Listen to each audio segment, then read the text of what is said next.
Hello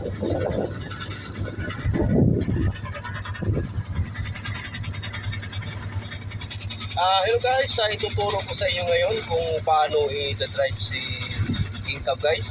Sa mga baguhan pa lang, yung hindi pa nakakalam kung paano i-drive si King Cab, ituturo ko kayo ngayon kung paano ito mamaneho. Tingnan nyo.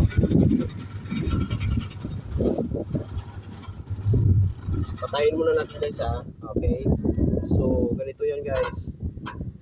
I-on natin yung susihan niya. So makita nyo susihan, 0. Ngayon, i-start lang natin to guys. Check natin muna kung hindi ba naka-handbrake. Ayan, okay, hindi naka-handbrake guys. Okay. Okay, naka-on na yung susihan. So i-start na natin. Push button to guys, oh. Ayan, oh. So ayan, under na yan guys.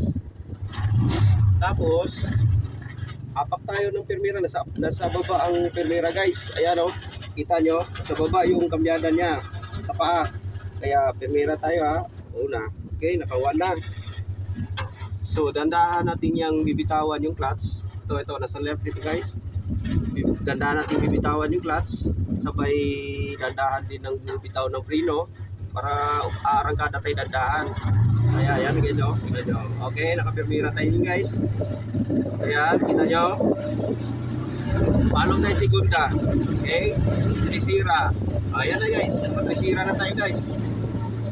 Ganun lang guys, ganun lang maniyo kay King Cab.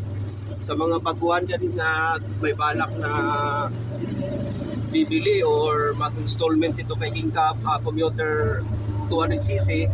Ganito lang guys, nakita niyo na meron na kayong guide kung paano imamaniyo ito si King Cab 200cc. Ganyan lang siya guys. Ayan, nakasira tayo guys. Ganun lang.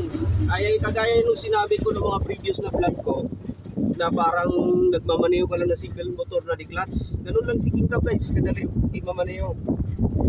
Kaya kung kayo may bala kayo na kukuha dito kay King Cab 200cc, hindi na kayo mahihirapan kasi ito kagaya dito. Sana makatulong itong tutor ko ngayon sa inyo guys. Ayun lang guys. Salamat.